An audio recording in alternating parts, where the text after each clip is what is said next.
Olá, nessa videoaula a gente vai trabalhar a parte de funções inorgânicas, a parte de bases, também conhecida como hidróxidos, né? Então vamos lá, o que caracteriza uma base? Bom, nós temos vários conceitos, né, sobre base. Entretanto, nessa aula a gente vai trabalhar com um conceito chamado básico, né? Até que é redundante. É o conceito primitivo, o conceito primário para esse tipo de função inorgânica. E o que é que seria para Arrhenius, que foi o autor, o primeiro autor da caracterização de uma base, justamente essa função? Para ele, o que caracterizava esse tipo de substância era a presença exclusiva da hidroxila. Então, algumas características importantes, né, na hora da definição de uma base para Arrhenius. Terá que ser toda substância que... Aí vem a primeira característica importante para você definir essa base. Para Arrhenius, lógico, tem que estar em meio aquoso. Se você tiver uma presença de uma hidroxila, mas não for em meio aquoso, você não vai caracterizar a base para Arrhenius. Para ele, uma base é aquela substância que, em meio aquoso, vai sofrer uma dissociação, falamos já sobre isso, liberando apenas ânions, ou seja, a parte negativa exclusiva da hidroxila, do OH-, que não é muito comum, mas é interessante você aprender que ela também pode ser chamada de oxidrila. Então vamos lá, de maneira simples, você tem uma substância, ao colocá-la em água, ela vai sofrer uma quebra. E aí é importante, então, o termo dissociação. Eu estou quebrando. A gente vai ver no decorrer dessa aula que, tirando uma exceção, as bases elas vão ter um caráter iônico, porque você tem a hidroxila como a parte negativa, então você terá um metal com eletropositividade, então você vai ter, na verdade, um cátion e um ânion. E uma atração de cátion mais ânion é uma ligação iônica, né? Já bem claro, em outras videoaulas, a ligação iônica não se dá pela transferência de elétrons, ela se dá pela atração desses íons. Se você tem um íon negativo, que é o que caracteriza a base, e você vai ter um cátion, então você vai ter uma atração eletrostática, conhecido como uma ligação iônica. Mas depois a gente fala mais sobre isso. Então, a presença exclusiva de um tipo de ânion, né, que a gente chama de hidroxila, vai ser uma base para a gente. Então, alguns pontos importantes para esse conceito de Arrhenius. Tem que estar em meio aquoso e tem que ter exclusivamente a hidroxila como meu ânion, também conhecida como a oxidrila. Então, tá aqui, né? Você tem o NaO, um cátion, o OH, né? Você tem um positivo e o negativo, uma atração forte. Você tem o cálcio positivo, hidroxila como um único ânion, ferro e hidroxila como um único ânion. Como é que a galera, né, a gente percebe bem? Ah, professor, vou decorar hidroxila no final. Tem sentido? Bom, isso não é a química, mas teria um sentido? Lógico que tem, porque se a hidroxila está no final, ela é a negativa. É lógico que isso aí não estou dando uma parte de química, estou dando só aquela famosa dica, né, que geralmente como os alunos pensam. Se você tiver a hidroxila no meio, ela não é única e exclusivamente a negativa.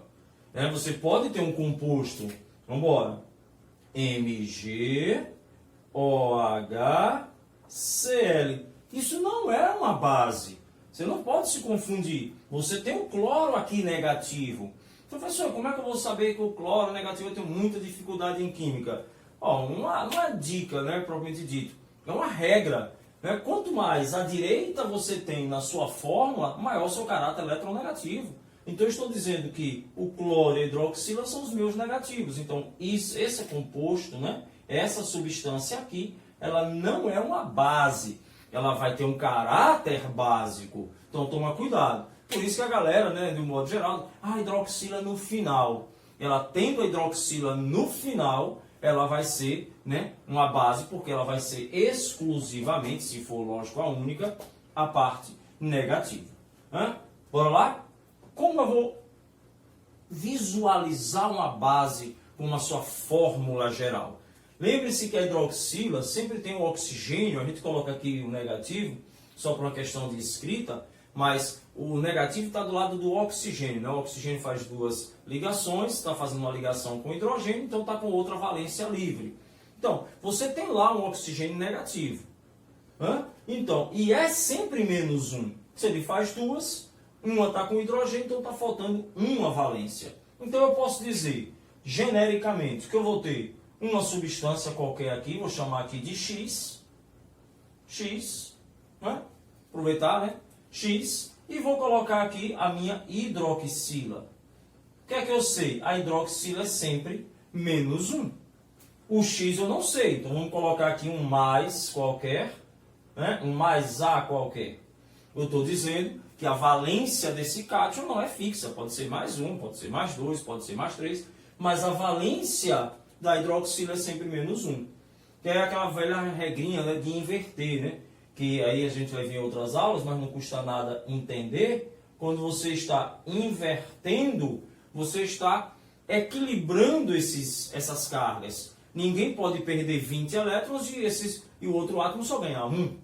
Se você tem um composto, né, neutro, não significa dizer sem carga, pelo amor de Deus, neutro, a quantidade de carga transferida é a mesma. Então, esse A vem para cá e esse 1 vem para cá, e aí como formatação geral você teria X1 OH A. O que é que eu percebo? Que quando você jogou o A para cá e o 1 aqui é sempre exclusivo, você está equilibrando, porque se você multiplicar A vezes 1, é lógico que vai ser a mesma coisa de 1 vezes A. Então, esse ato de inverter, isso não é dica, isso é lógica. Você está equilibrando a quantidade de carga elétrica, certo? Mas isso aí vocês veem mais em ligações químicas, né? Ligações iônicas e assim sucessivamente, certo? Então, o hidroxila é sempre menos 1, o cátion tem carga, né? Pode ter mais de uma carga, eu posso ter vários tipos de cátions, então carga variável. Invertendo, a gente sempre terá essa fórmula base, essa fórmula geral. Você não vai encontrar uma base, né? Um hidróxido X3. Impossível, porque a hidroxila nunca vai ter valência menos 3. Certo? Então, o que caracteriza uma base? Presença exclusiva de um ânion hidroxila em meio aquoso. Isso vai caracterizar a minha base. Formatação geral, tranquila, já que o único que varia, né, é o X. A hidroxila é sempre 1. Então eu já sei que vai ser 1 para cá, ó. Na1, Ca1, Fe1. E aí de cara você percebe que a quantidade de hidroxilas é a valência do cátion. Então, eu tenho aqui, já sei que esse cálcio é mais 2, já sei que esse ferro é mais 3, já sei que o sódio é mais 1. E aí fica fácil. Beleza? Vamos lá. Reações de dissociação. Lembre que a gente está quebrando, como eu posso dizer assim, a maioria, ou é a única exceção, né? Então a exceção não é regra. Então, como regra geral, as bases são iônicas, você está promovendo uma quebra desses íons, desse retículo, com liberação desses íons. Então você não está formando um íon, você só está quebrando. Então a gente vai chamar de uma dissociação iônica. Eu quebrei, eu liberei esses íons. Então é facinho, né? Com a fórmula geral, a gente já sabe que a carga do cálcio é 1. Então na hora que eu jogo esse composto na água, a água vai promover a minha quebra, a minha dissociação, liberando os íons. Quais são os íons? O íon potássio, que é meu cátion, já sei que a carga dele é 1, né? Em meio aquoso, e a minha hidroxila, que é sempre menos 1 em meio aquoso. Um único ânion liberado foi a hidroxila, podemos afirmar que isso aí é uma base. CaOH2. De cara, já sei que a carga do cálcio é 2, não precisa nem tabela periódica. Já sei que a carga do cálcio é 2. Então eu já sei que eu vou liberar um íon Ca2+, em meio aquoso, mais a hidroxila sempre menos 1 em meio aquoso. Lógico que a gente precisa balancear essa equação, né? Tem que ter a estequiometria dela, a proporção dela, e é sempre definida. E aí também é tranquilo. Se você visualiza que você tem 2 hidroxilas, você também vai liberar 2 hidroxilas. Se eu tivesse 3, eu liberaria 3 hidroxilas. Então é bem fácil, né, fazer uma dissociação, uma quebra desses íons. Beleza? Vamos lá. Nomenclatura. Então vamos recapitular. Vimos que as bases têm que ter hidroxila exclusiva como ânion, em meio aquoso, sofrem dissociação, são de um modo geral iônicas, portanto, eu falo sempre de modo geral, é uma exceção, né, que é o hidróxido de amônio, mas queira ou não queira, ainda tem um íon, uma atração ali, então você tem iônicos, então você vai liberar esses íons, você não vai formar, né, você não tem polos, você tem íons já atraídos. Fórmula geral, sempre quem vai variar é a carga do cátion, que vai definir a quantidade de hidroxilas. Quebrei, fiz o balanceamento pela quantidade justamente de hidroxilas e a dica é, a quantidade de hidroxila é a própria carga do meu cátion, certo? Nomenclatura. Nomenclatura de base é uma das coisas mais fáceis que a gente tem, né? Como regra geral, nós vamos colocar o hidróxido, né? Lembre que eu tenho o nome base ou hidróxido. O hidróxido, então, representa sempre a minha hidroxila. D e o nome do meu cátion. Como regra geral, só tenho isso. O que a gente tem que prestar atenção, e aí eu vou falar com muita calma. Quando você pega elementos, né, ou átomos no caso, do grupo 1A da tabela, o grupo 1, lítio, sódio, potássio, você percebe que a única e exclusiva valência desses átomos é 1. Ele sempre perde um elétron. Perde o elétron porque o raio é grande, ao perder o elétron o raio diminui, aumenta a força de atração e vamos embora. O importante é lembrar que quem está no grupo 1 sempre perde 1. Não existe possibilidade de perder 2 nem 3. Onde eu quero chegar, a carga é fixa. Então não preciso dizer, a valência do sódio é mais 1. Eu sei disso. Do mesmo jeito que eu sei que quem está no grupo 2, ou antigamente 2A, ele sempre tem valência 2. Grupo 3A, o grupo 13 do alumínio, ele sempre tem carga mais 3. Onde eu vou chegar? Ora, eu dificilmente você vai encontrar, né? Eu vou chamar de erro, mas não é uma coisa assim usada. Eu vou dizer, eu estou subindo para cima. Ninguém fala isso. Se falar, você se vixe que não ficou bem essa redundância. Quem sobe sempre sobe para cima. Então eu não preciso dizer hidróxido de sódio 1 para indicar que a carga dele é 1. Eu não preciso, porque é implícito que a carga dele somente será 1. Professor, então o senhor está querendo dizer que quando houver variação de carga para o mesmo átomo, eu tenho que dizer a sua carga. Beleza. E a carga já está aqui, FeOH2, FeOH3. Então tá cá. Eu tenho um hidróxido de ferro 2, porque existe também meu hidróxido de ferro 3. Mas não existe hidróxido de sódio 2, nem 3. Só existe hidróxido de sódio 1. Então eu não preciso falar. E se eu quiser falar? Beleza, você pode dizer que está subindo para cima cientificamente, fica à vontade. Então vamos lá, como é que ficaria aqui? Eu tenho hidróxido, vamos resumir, né? Hidróxido de sódio. Hidróxido de sódio. Acabou-se. Está implícito que ele é 1. No segundo eu tenho hidróxido de magnésio. O magnésio, um elemento do grupo 2 ou 2A, a carga é sempre 2. Então você fala hidróxido de magnésio 2. Agora, aqui eu preciso, porque o ferro, um elemento de transição, ele apresenta mais de uma variedade, né? Mais de uma capacidade de fazer ligação.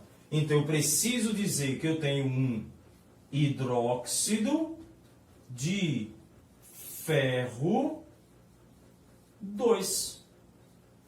Eu preciso dizer a vocês. Porque se eu disser hidróxido de ferro, alguém vai dizer, sim, professor, mas qual? Ele tem mais de uma possibilidade. Vê que é bem fácil. Já esse aqui, eu vou chamar de hidróxido de ferro 3. Tranquilo? Vamos lá. Existe uma outra nomenclatura, ainda bem que a cada dia menos usada, onde a gente usa, né, igual como ácidos, o sufixo oso e ico. Lembrando que o oso é para o de menor NOx, ico de maior NOx. NOx, carga. A carga desse é 2, a carga desse é 3. Então eu já sei que esse aqui seria o ferroso, enquanto esse aqui seria o férrico. Eu diria assim a vocês, ao menos esse, decora. Por que eu digo ao menos esse? Porque para dar essa nomenclatura, eu precisaria saber as valências. E nem sempre a gente vai ficar decorando todas as valências dos elementos de transição. Então, o ferro, como ele é muito importante, ao menos esse você lembra, que o ferro tem duas cargas, né? O mais 2 e o mais 3, portanto ele pode formar mais de uma substância. Lembre que quando o professor está falando carga, ele está falando de valência, capacidade de fazer ligação. E se eu apresento uma valência, eu só posso fazer um tipo de ligação. Então, eu tenho um hidróxido que é fixo, e eu só posso fazer um tipo, eu só tenho uma substância. NaOH, MgOH2, CaOH2. Agora, se você passa a ter mais de uma possibilidade de ligação, eu posso ter mais de um composto. Então eu vou ter o hidróxido de ferro 2, eu vou ter o hidróxido de ferro 3, eu vou ter o hidróxido de chumbo 2, o hidróxido de chumbo 4. Né? Então eu posso ter variedades nessas composições. Quando eu tiver variedades, coloco meu NOx em algarismo romano. Quando eu não tiver, não preciso disso. Fechando, quando é que eu não tenho? Os representativos são fixos. Falando de cátions, né? 1A, 2A e o 3A. Né? Alguns 3A. Quando são transição, eles não vão apresentar de um modo geral. Você tem a prata, que você tem carga fixa, né? Que é mais um. Mas aí vira um bando de decoreba. Eu acho que a química ela tem que superar essas decorebas e trabalhar mais a lógica. Representativos fixos, não preciso. Transição tende a ser variáveis, então eu preciso identificar para vocês qual é aquele tipo de átomo, qual é a capacidade dele em fazer a ligação. Certinho? Vamos continuando, né, a nossa aula. Agora, nesse próximo tópico, a gente vai ver o quê? A classificação dessas bases. Tranquilo? Então, vamos lá continuar nossa aulinha. Vamos lá, classificação. Não é isso? Bom, a classificação das bases também não tem muita dificuldade. Eu, pessoalmente, acho uma das classificações, ou a classificação dentre as funções inorgânicas, a mais fácil de todas. Então, primeiro, vamos classificar quanto ao número de hidroxilas. Uma grande vantagem em comparação ao ácidos é que nós não vamos ter aquelas exceções. Como as bases elas são iônicas, elas tendem sempre a dissociar. E ao dissociar, ela vai liberar essa hidroxila. Então não existe aquela possibilidade, eu tenho 3 hidroxilas, só dissocia uma. Não. A quantidade de hidroxilas vai ser justamente a caracterização, né, ou a classificação dessa minha base. Então, monobase, lógico, né, eu tenho apenas uma única hidroxila. E aí você pode ter como exemplos o NaOH, eu posso ter como exemplo aqui o AgOH. Coloquei um representativo, uma transição, para dizer que não tem nada a ver uma coisa com a outra. De bases, e aí vamos embora. Eu tenho 2 hidroxilas. Então, bora lá, sempre exemplos. O CaOH2 é uma de base, né, um representativo. Posso colocar aqui um FeOH2 também, né, uma de base, só que agora de um metal de transição. Tribases, eu tenho aqui, né, 2, 3 hidroxilas, bem facinho, né, chega a ser meio, né, redundante. E a gente vai colocar aqui 2 exemplozinhos clássicos, o hidróxido de alumínio, né, e o hidróxido de ferro 3, né? Lembra lá? Eu tenho que dizer que é 3 porque existe também o ferro 2. Então, quanto ao número de hidroxilas, bem fácil, não tem problema nenhum. Quanto à solubilidade, quando a gente fala de solubilidade, tem que dizer em que, né? Então, nesse caso, como eu estou trabalhando com compostos iônicos, bastante polares. Vamos discutir a solubilidade dele em água. Então vamos lá. Quais são as bases mais solúveis? Então, a base mais solúvel sempre são as bases daquele grupo, do primeiro grupo, do grupo 1 ou 1A da tabela, como ele é mais conhecido. Vou colocar 1A como ele é mais conhecido. Entretanto, hoje a gente já sabe que ele é chamado de grupo 1. Então, os metais, ó o nome do danado. Como é chamado o grupo 1? Metais alcalinos, né? Álcali foi o primeiro nome dado a essas bases, né? Justamente pelo tipo da propriedade organolética que eles têm. É o famoso sabor adstringente, aquele, como a gente diz, não é nem amargar, aquele que amarra, né? Que trava a nossa boca, né? Que é justamente o caso de um caju, não sei se vocês conhecem, uma banana meia verde, um tamarindo. Então ele não é o chamado gosto amargo, ele é aquele de amarra mesmo, né? Dá aquela travada, travar seria amarrar, né? Que é chamado de álcali. Por isso que eles são chamados de alcalinos, formadores de bases. Então a característica muito forte dele é formar bases, portanto solúveis. Professor, não entendi qual é a sua caracterização aí de formar base e ser solúvel. Qual é o conceito de Arrhenius para base? Está em meio aquoso e liberar hidroxila.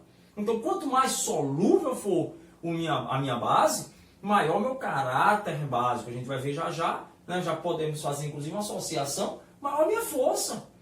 Porque se eu tenho mais solubilidade, eu vou ter maior grau de dissociação, portanto, eu vou ter mais hidroxilas. E quanto mais hidroxila eu tiver, maior meu caráter básico, maior será a minha força. Mas a gente vê já dá para ir fazendo essas visualizações. Pode ficar decorando as coisas. Então, as bases mais solúveis são grupo 1A ou grupo 1, são chamados de metais, né, alcalinos.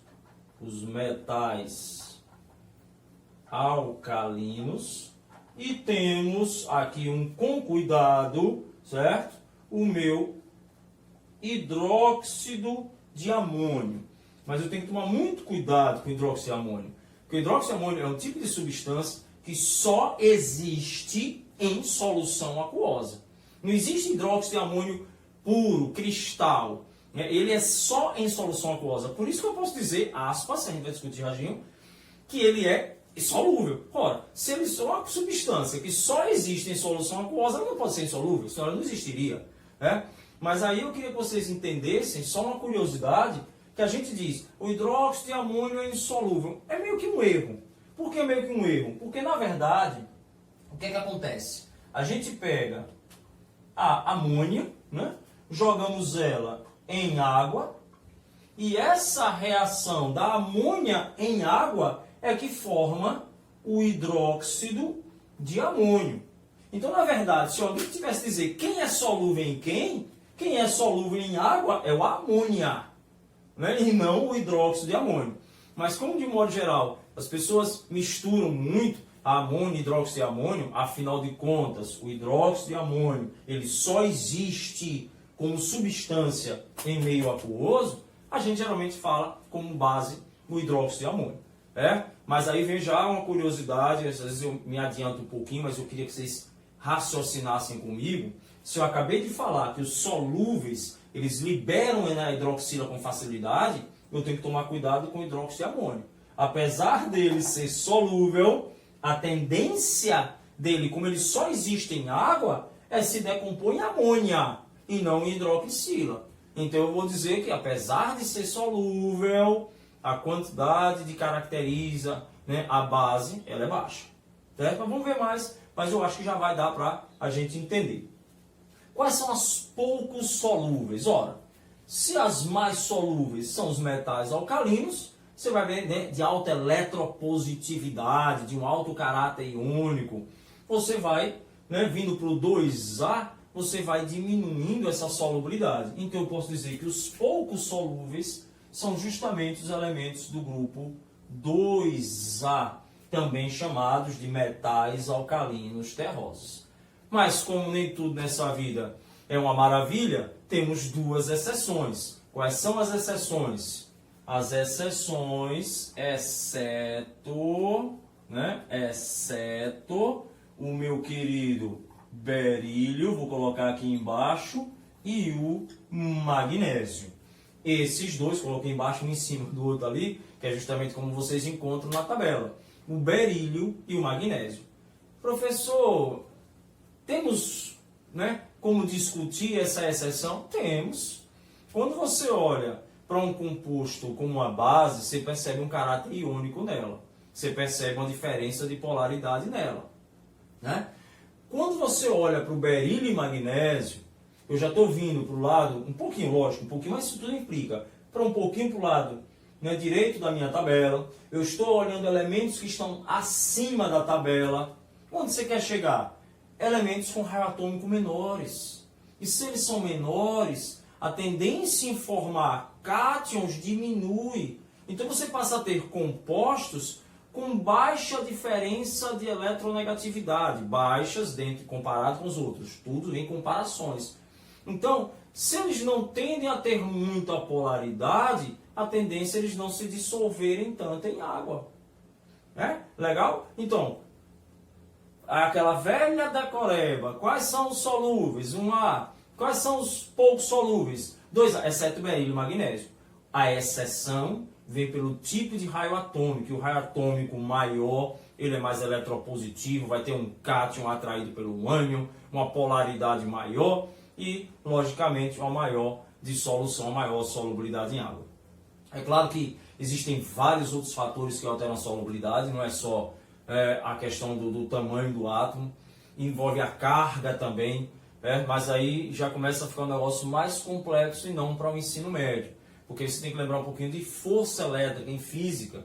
E a força elétrica, ela é diretamente proporcional à carga.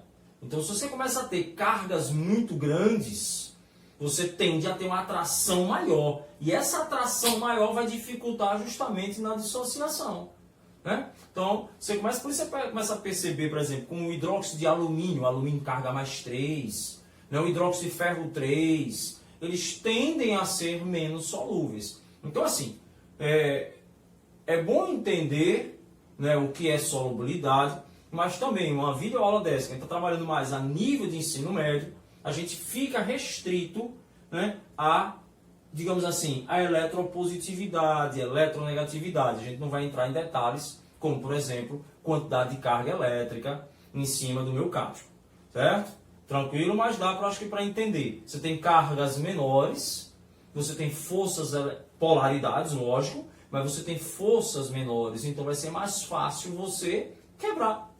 Cargas maiores, mais atraídos, mais difícil. Mas não é só assim, né? A química, infelizmente, não só depende assim, às vezes de um único fator. Existem vários fatores que vão interferindo nessas solubilidades. O formato desse cristal, né? E também ele influencia. Então existem N fatores. O que eu queria que vocês entendessem é 1A bastante solúvel, 2A pouco solúvel, exceto o berílio e o magnésio, já que eles não formam um polo muito grande, então vai ser difícil de solubilizar na água. Então eu posso dizer que o berílio e o magnésio, eles são exceções a pouco solúveis. Então, além de berílio e magnésio, todos os demais, a gente vai dizer que eles têm baixíssimas solubilidades. Baixíssimas, o que a gente caracteriza como insolúvel.